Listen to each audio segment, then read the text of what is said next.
Hi and welcome back to my channel. I haven't posted in a little while. I've been extremely sick, but I'm just getting over it now. But the big news, what stock would I want to sell if it's done so extremely well? Well, we're going to talk about that today, and I'm going to explain exactly why I am getting nervous. But first, we have to talk about how well my portfolio's done. So as we can see on the day, I am up $26 or 0.7%. Past week, $140. That's wonderful. Past month is tremendous, up almost $300 or 8.5%. Past 3 months, these are my largest gains. I was down here in November. That being said, I am up $459 over 3 months. Over the last year, up 12.48%, and all time up exactly 12.5%. This is wonderful, and I'm super excited. But I'm going to take a brief pause and remind you that I've got tons of other content available on my channel. Go ahead and check that out. And of course, if you enjoy this content, like the video, subscribe to the channel, and comment down below what you want to see next. And now we'll get into my portfolio. So what stock could this be? There's a lot of options here. My portfolio has definitely been all over the place.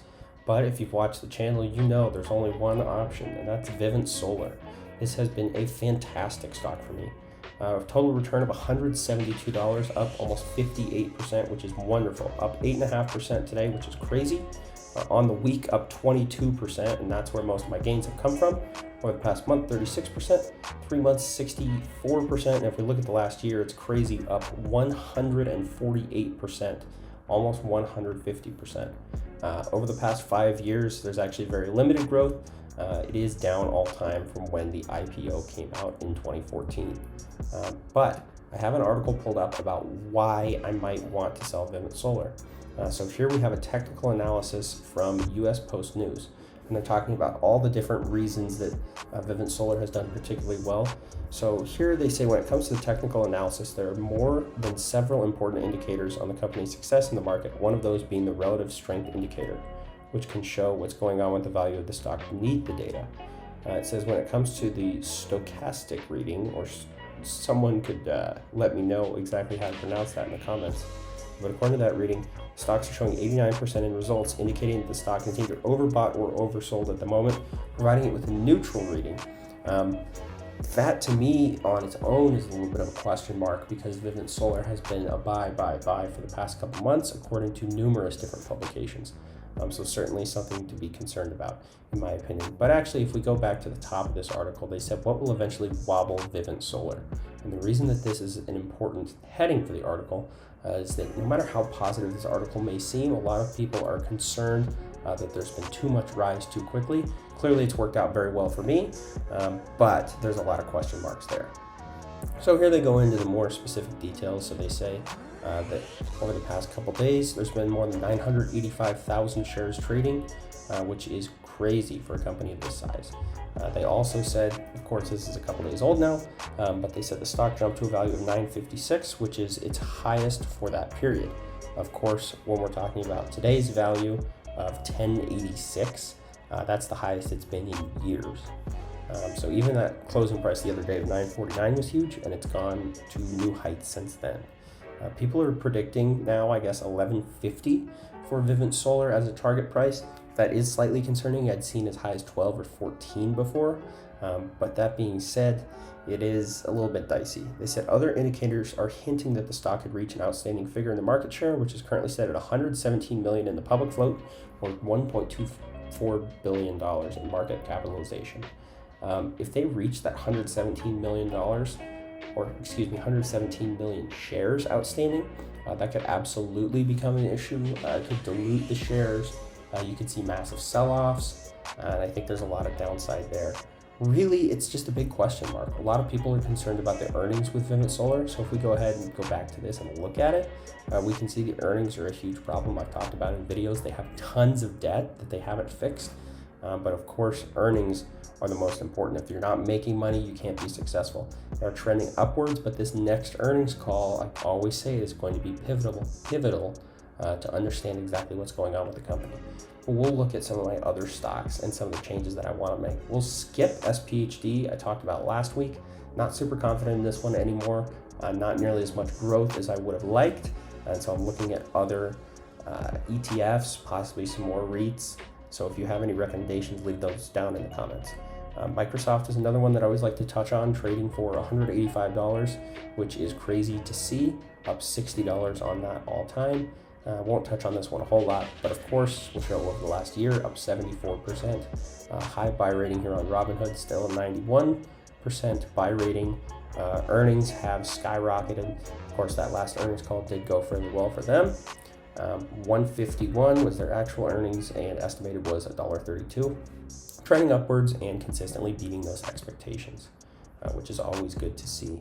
Now, I do want to point out one of the big question marks in my portfolio, and something that I'm looking to change in the next couple days actually, is Nintendo.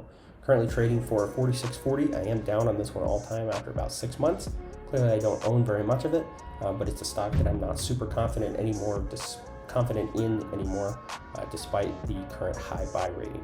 So over the last 3 months, we can see that it's down quite a bit. Over the last year, we have seen massive growth, but of course, I bought here in, I want to say August or September, and since then it's been a little bit dicier. I just like to move things around. If you want to take a guess in the comments, let me know what you think I'm going to buy or what you think I should buy. I'd definitely be interested to hear that. So it does pay that dividend twice a year, as I've mentioned previously, but that's not a huge deal.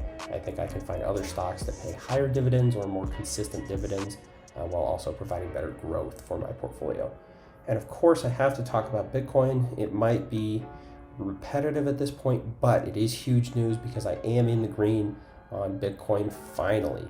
Up $33 or just over 5% on Bitcoin. The interesting thing here is that I had not been in the green in Bitcoin for over 6 months, but that's a wonderful sign to see. Over the past month, you can see incredible gains.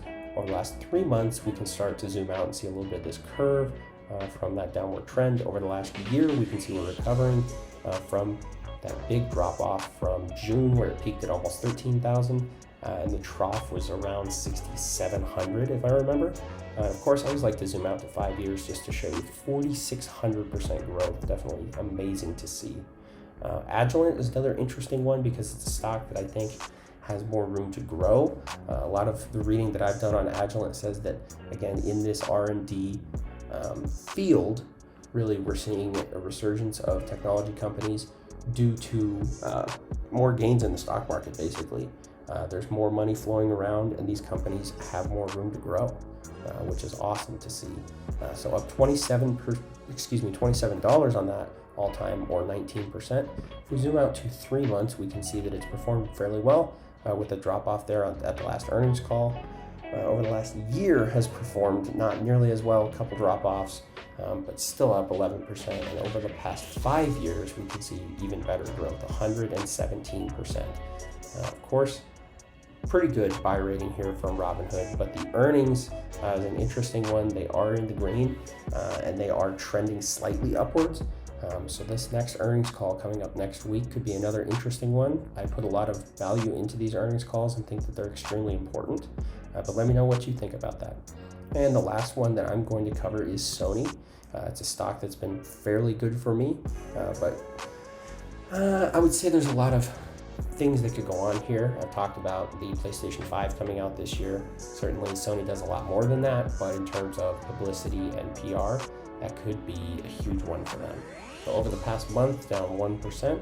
We zoom out to the year, up 60%, which is incredible. And over the past 5 years, up 170%. This one, if we go ahead and zoom down, we can see their earnings are trending slightly upwards. This blip in Q3 of 2018, I'm not sure exactly what that was due to, but definitely a company that I'm interested in, and a company that I think is going to do well in the future, basically. So if you like this video, as I said before, subscribe to the channel, like the video itself, and comment down below what you'd like to see next. I mentioned it already, but I've got new content coming out at the end of this week, and I'm feeling better. Thank you for the support. Last time I checked, I was up to 19 subscribers, and there seems to be a lot of interest in this channel, so thank you very much.